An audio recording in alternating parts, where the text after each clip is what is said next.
Hello, Libra and Libra Rising. Sondra from For Your Chi. This is your July 2026 reading. Wow, the month of July is going to be a shakeup for you, but let's get to it.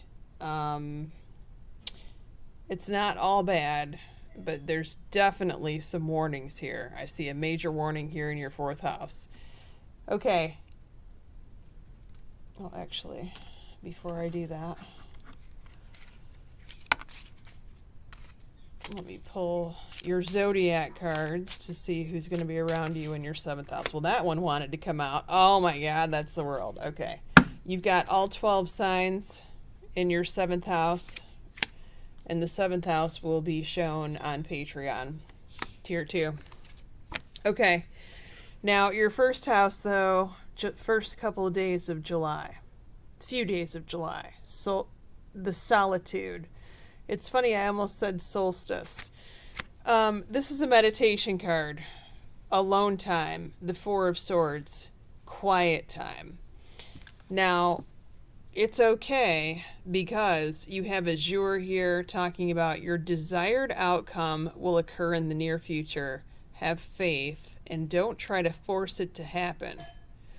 You're gonna get what you want in the end, Libra, okay? So try not to fuss and worry about it. I know it's difficult for you. I know. I get it. Your second house, firm foundations as it relates to your finances, okay? So you're getting there. Now, you do have a Vaughn card here, which talks about animals and pets. You could be spending more money than you had planned on a pet, or perhaps this is a new pet that you are spending money on, and it's okay. Apparently you have it to spend, so good for you. All right, now your third house is your brother or sister. They need to have patience at this time, and also it's time for them to birth a new idea or a project here. They need to work on this. It's not done yet. It needs some more time, some more effort to come to fruition. Now, this is what I mean by the warning. You've got the ending card in your fourth house of home. It always startles me when I see this card, especially since I want to say it was last year. The Taurus got this, maybe it was last springtime, in their fourth house. And I literally knew a Taurus who had a tree fall on his house. And guess what?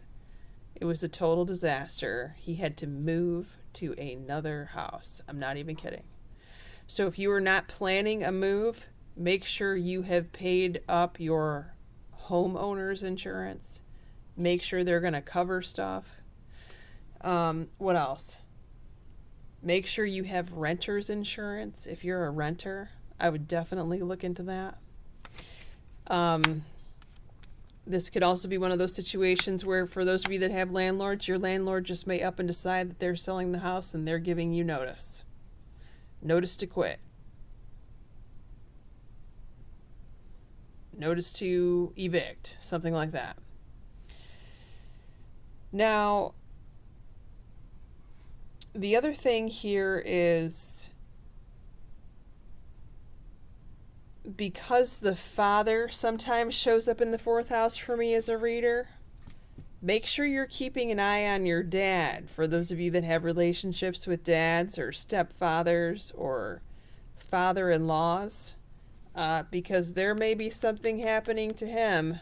He could go downhill quickly. Watch for that. That's only for some of you, though. That's not for everyone here that's listening. Now, Adriana is trying to tell you to pay attention to the messages that are being delivered through your guides and angels to you. This will come in the form of repetitive thoughts that are like, you know, if you're having thoughts that tell you to start finding a place to live, a new, somewhere to move to, or packing your items and putting them in storage, or checking on your dad multiple times a week, pay attention. Do what's being asked of you, and it's not going to be as bad as it could be.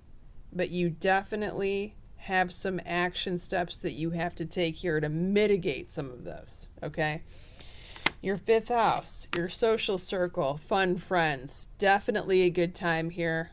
Go. You should go. For those of you that have children, you could have a child receive some sort of reward or recognition. Congratulations on that.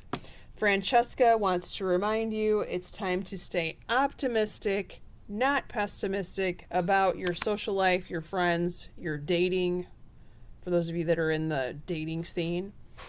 And also, for those of you that have multiple children, it's time to remind the youngest child about this, because the more they focus on the negative, the more the negative is going to come back on them. And nobody wants that. Nobody's got time for that. Just like nobody's got time for the bronchitis. Your 6th house, your work, your health. This is the good news. You've got super good luck in work and health right now.